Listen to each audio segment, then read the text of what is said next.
Hi guys and welcome to Faewood. So I thought I would get my Viking on today and do some Viking cooking, sort of. Just up front, if you're looking for historically accurate content, this is not the place for you. Please X out here and go and find someone else who does historically accurate stuff. We're just here to have a bit of fun. I don't think there's anything historic about this cookbook. It's just inspired by Viking fare and I'm going to cook something out of it. I was thinking about, for this video, getting one of those like Viking beards made out of wool. I'll show a little picture up on the screen of what I'm talking about because I just think they look so fun. I didn't end up getting one of those, but I have got a historically accurate Viking hat on. So if you guys have been watching any of my other cooking videos, and I've made a couple of drinks as well, I did one that I made mead, and I'll link that one up here somewhere, wherever it goes. In that I was talking about the restaurant, and I'm sorry if I'm butchering the pronunciation. I did look it up and I am trying to pronounce it, but it's something like Mjolner.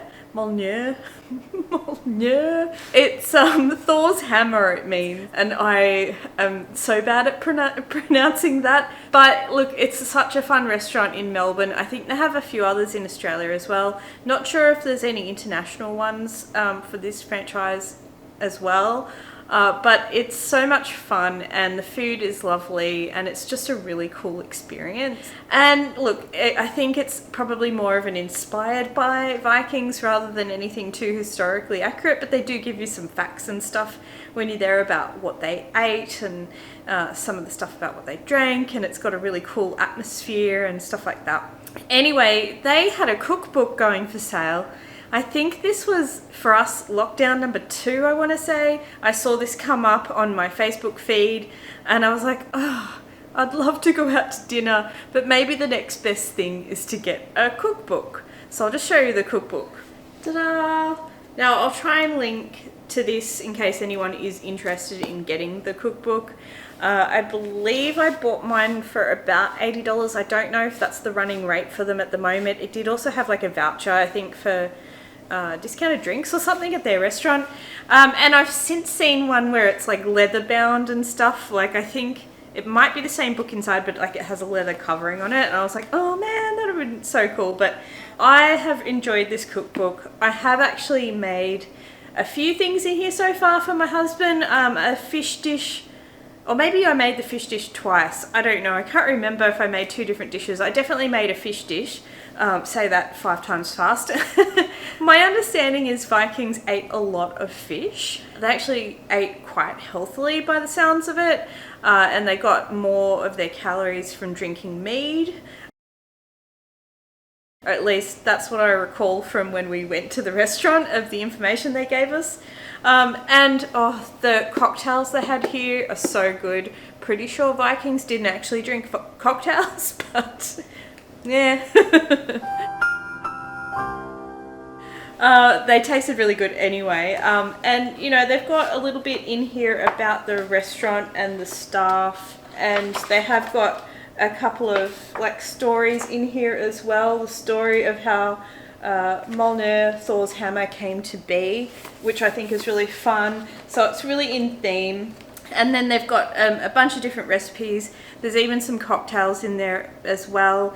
And I did really enjoy their little cocktails, so excited to try one of those, but it's not going to be today because we didn't go and get all the ingredients for that. So I did put on, though, a batch of mead, although again, that takes about a month to be in a sort of drinking phase, and I've only just put it on. So again, we're not going to be able to have that today, but if you do want to know how I made mead last time, I'll link to it, and there's a cookbook for that. Cookbook, drink book, I don't know what we call it. Check that out, because like I am such a novice to making mead, but I've definitely enjoyed it. This is like my 3rd batch, I think, now of mead, and I've played around with different, you know, blends to see what I like. Anyway, so today what I thought we could do would be to make this a roast pork belly with red cabbage, apple miso, butter and seeded sauce. Pretty fancy pants. One thing I'll say about this recipe book It is not for the faint of heart. Like, if you're just the casual cook who wants to whip up a few things in half hour or whatever, this is not the cookbook for you. And it's like, you've got to really read ahead, which I'm saying that from experience as someone who did not do this to you guys. If you get this, read the recipe ahead. Don't just go, yeah, I could get the ingredients for that. That'll be great. Have a look and see how long it's going to take, because sometimes it takes a really bloody long time. This one, for example, in my excitement to make a recipe and film it and all of that, I picked one out that I could get the ingredients for, because that's another thing. Sometimes some of the ingredients in here are a little bit more difficult to get.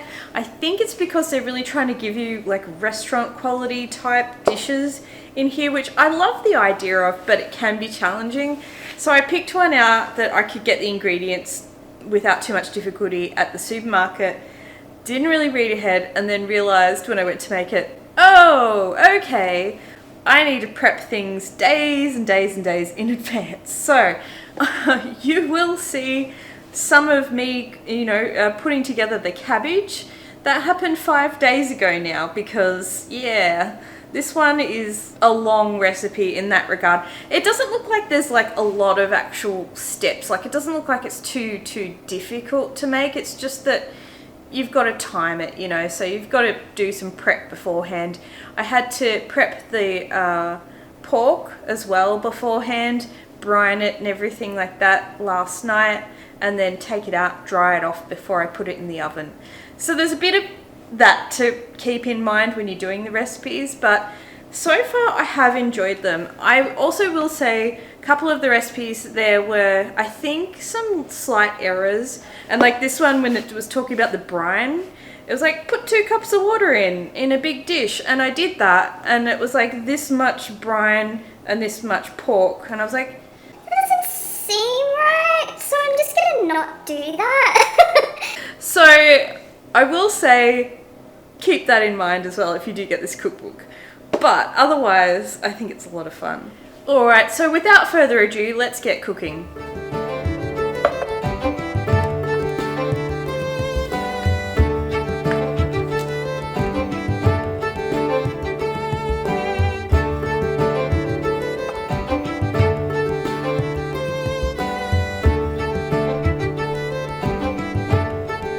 Now, the other thing about these recipes is too that some of them have additional things that you have to create that are part of the recipe as well. Like, a lot of them, for example, have a chicken broth that you make, and you'll have to make that separately. So just bear in mind, again, make sure you look at what you're in for before you pick a recipe, because there could be more to it than you think. Although what I found was, to be honest, look, maybe I'm just not a connoisseur, I don't know. Like, I'm not a connoisseur, so let me just put that out there. I made this and did this from scratch and everything, but honestly, the chicken stock that you get, the liquid stock that you buy, just as good as this, honestly. So I cheated and I got chicken broth this time. I'm not making this one. So, you can take some shortcuts here and there.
cookbook's coming along really nicely by the look of it. So I'm going to make the apple miso butter now. I've kept like the peelings and the cores and stuff because it says to cook that up with some other ingredients as well. So yeah, let's do that. Yummy.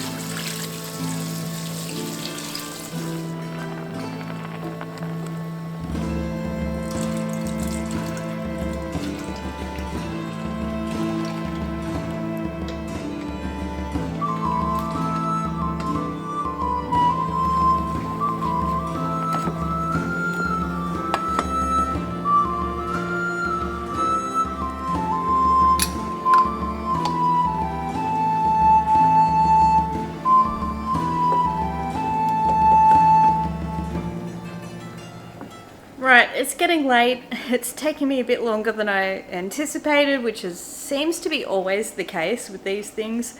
But I've like cooked down all the apples and things. It smells so good, and apparently I need to put it in a blender now with like some miso and rice wine vinegar and stuff. It's funny because it calls it a butter, but I had another look. I'm like, am I missing something? Because there's like no butter in this recipe whatsoever. So I don't know if they missed that or it's just a term that they use that doesn't actually mean butter. I'm going to go with it. I did also find that like I did the cabbage as per the directions, but I have a feeling the size of the cabbage we had wasn't the size they were thinking of, and the salt factor is out of this world. It is just too salty right now. So I'm going to boil it up with a little bit of brown sugar. It's similar to like a Danish type of thing. They used to do a really sweet, like not used to, they still do it, but like I haven't had it in years. They do like a sweet cabbage. So I think that might help neutralize some of the salt, because right now it tastes like I'm licking like a salt block or something like that, which is not my personal preference. So yeah, and I had to boost up the oven a bit more to just get a bit more crispiness. Our oven does seem to run a little cold. I haven't put like a thermometer in there while it's on. I don't know if I have one that I can just leave in there, to be honest, so I haven't done that to see exactly what the temperature is in there, but I know that recipes tend to need more than what it says. But that's okay, as long as I know that fact, that's fine. So anyway, we're at that crazy point where everything's boiling away and doing things, and I need to like keep on top of all these boiling little pots to make sure nothing goes crazy. So I better do that.